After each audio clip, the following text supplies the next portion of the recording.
All right, we need to talk about Google again, because if this new leak is true, the Pixel 11 might already be in trouble.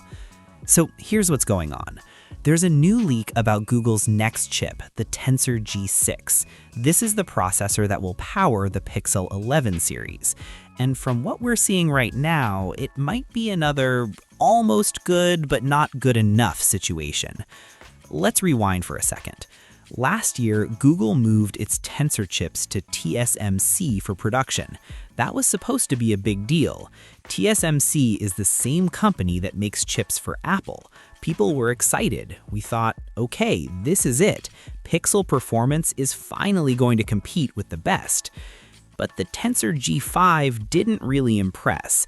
In some tests, it was slower than the A14 Bionic inside the iPhone 12 Pro Max. That phone came out in 2020. That's almost 6 years old. That's not a good look. Now fast forward to this new leak about the Tensor G6. A device called Google Kodiak showed up in Geekbench 6 testing. Most people believe this is the Pixel 11. Why? Because it has 12 gigabytes of RAM, just like the Pixel 10 had. Here's where things get interesting. The chip inside this device has a 7-core CPU setup. 7 cores.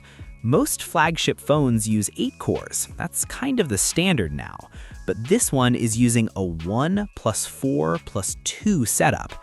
Let me break that down in very simple terms. One super powerful core running at 4.11 gigahertz, 4 performance cores at 3.38 gigahertz, and 2 efficiency cores at 2.65 gigahertz. So yes, the main core is fast. 4.11 gigahertz is high. That means single core performance, things like opening apps, quick actions, could be pretty strong. But here's the problem. It's missing one core, and that affects multi-core performance. Multi-core is what matters when you're gaming, editing videos, multitasking, heavy apps, the real stress stuff. So while it might feel quick in simple tasks, it could fall behind when you really push it. And that's where the disappointment starts creeping in. Now here's the twist.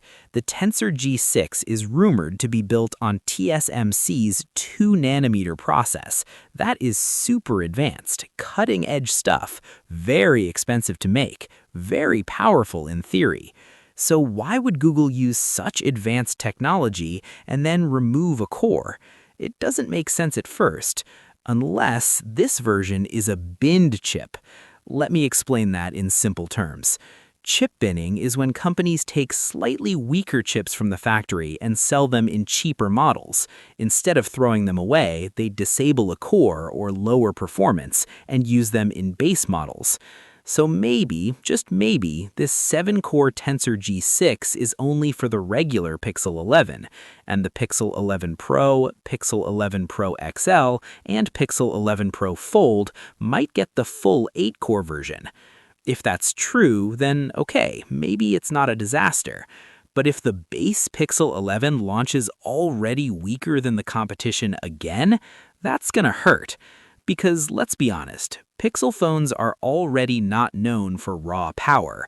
They win in camera and software, that's their strength.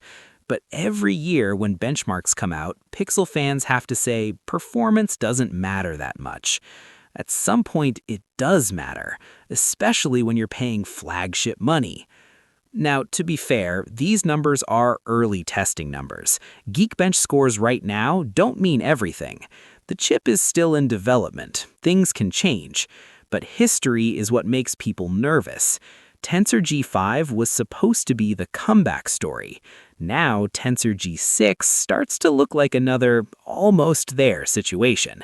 And if Google really uses 2nm tech but still ends up behind Snapdragon and Apple chips again, that's going to feel like a missed opportunity.